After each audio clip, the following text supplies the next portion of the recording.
নমস্কার বন্ধুরা, moms kitchen বেঙ্গলিতে আপনাদের স্বাগত জানাই। বন্ধুরা, আজ আমি আপনাদের বাচ্চাদের মন ভোলানো আর বাড়ির সবার মন ভালো করা তুর্কি রুটির রেসিপি দেখাবো।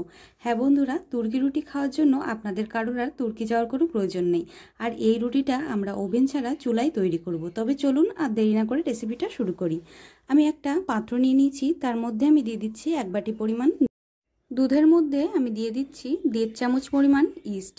ইস্টটাকে দেওয়ার পরে খুব ভালোভাবে দুধের সাথে আমাদের সুন্দর করে চামচ দিয়ে মিশিয়ে নিতে হবে। চামচ দিয়ে দুধের সাথে ইস্টটা যখন ভালোভাবে মেশানো হয়ে যাবে, তখন এর ভেতরে আমি দিয়ে দেব 1.5 চামচ পরিমাণ চিনি আর দিয়ে দেব স্বাদ অনুযায়ী লবণ। আবার খুব ভালোভাবে এই সমস্ত উপকরণগুলোকে চামচের সাহায্যে সুন্দর করে দুধের সাথে মিশিয়ে নিতে হবে। বন্ধুরা, আপনারা যদি চ্যানেলে নতুন হয়ে থাকেন অবশ্যই চ্যানেলটিকে সাবস্ক্রাইব করে বেল আইকন দাবাতে ভুলবেন না আমার চ্যানেলের ভিডিওর নোটিফিকেশন প্রথমে পাওয়ার জন্য। এবার আমি এই দুধের মধ্যে দিয়ে দিয়েছি 1 বাটি পরিমাণ ময়দা। ময়দাটাকে দেওয়ার পরে চামচ দিয়ে খুব সুন্দরভাবে মিশিয়ে নেব। চামচের সাহায্যে আমি ময়দাটাকে সুন্দরভাবে মিশিয়ে নিয়েছি। এখন হাত দিয়ে ময়দাটাকে ভালোভাবে আমাদের মেখে নিতে হবে।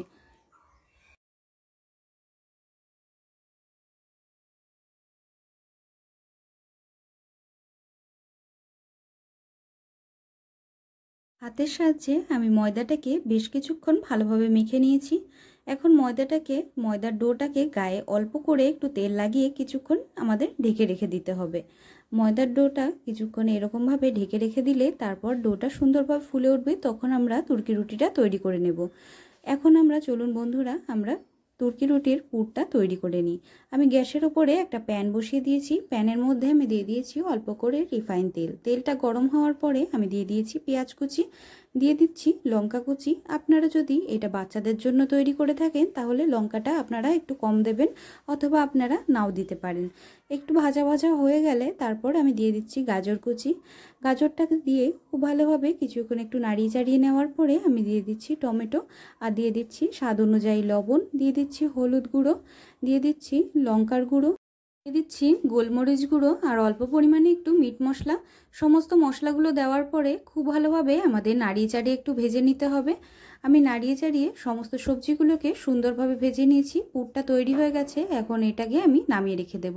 দেখুন বন্ধুরা, ময়দাটা কত সুন্দরভাবে ফুলে উঠেছে। এখন হাতে অল্প করে তেল লাগিয়ে আমাদের ময়দাটাকে খুব ভালোভাবে একবার হাত দিয়ে সুন্দর করে মেখে নিতে হবে। আর আমি এটাকে চারিপাশ থেকে এইরকমভাবে উঠিয়ে নিচ্ছি। এখন আমরা যে রুটিবেলা পিঁড়ি দিয়ে রুটি তৈরি করি, সেই রুটিবেলা পিঁড়ির ওপরে রেখে আমি 2 ভাগে ভাগ করে নিচ্ছি ময়দাটাকে হাতের মধ্যে তেল লাগিয়ে আমাদের নিতে হবে। রুটিবেলা পিঁড়ির ওপরে অল্প করে একটুখানি আটা অথবা ময়দা ছিটিয়ে তারপর হাতের আঙুলের সাহায্যে এইরকমভাবে আমাদের একটু চেপে চেপে একটা রুটির আকৃতি নিয়ে নিতে হবে। কোনো রকম বেলান পিঁড়ির কোনো কিছুর প্রয়োজন নেই বন্ধুরা, হাত দিয়ে আপনারা তৈরি করে নিতে পারবেন। একই রকমভাবে আমি যেটা থালার ওপরে রেখেছিলাম সেটাকেও একই রকমভাবে হাত দিয়ে চেপে চেপে একটা রুটির আকৃতি দিয়ে নিয়েছি। এবার এর মাঝখানে আমরা যেই গাজরের পুরটা তৈরি করেছিলাম সেই পুরটাকে আমি এর মাঝখানে দিয়ে দিচ্ছি। পুরটাকে মাঝখানে সুন্দরভাবে আমাদের চারিদিকে ভালোভাবে ছড়িয়ে দিয়ে দিতে হবে। ছড়িয়ে দিয়ে দেওয়ার পরে তার এর উপরে আমি দিয়ে দেব একটা ডিম। আমি হাতের সাহায্যে সুন্দরভাবে চারিদিকে ছড়িয়ে দিচ্ছি। আপনারাও ঠিক এরকমভাবেই ছড়িয়ে দেবেন।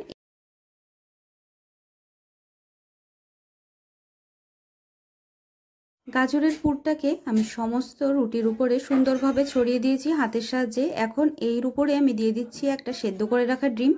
সেদ্ধ করে রাখা ডিমটাকে আমি একটা গ্রেটার দিয়ে গ্রেট করে দিয়ে দিচ্ছি। আপনারা এর পরিবর্তে চিজও ব্যবহার করতে পারেন, তবুও কিন্তু বন্ধুরা স্বাদটা খুবই ভালো আসবে। আমি সম্পূর্ণ ডিমটাকে খুব সুন্দরভাবে গ্রেট করে দিয়ে দিয়েছি।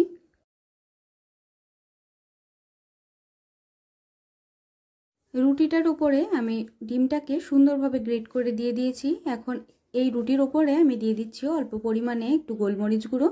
আপনারা যদি বাচ্চাদের জন্য তৈরি করে থাকেন তবে এক্ষেত্রে আপনারা গোলমরিচের গুঁড়োটা নাও ব্যবহার করতে পারেন।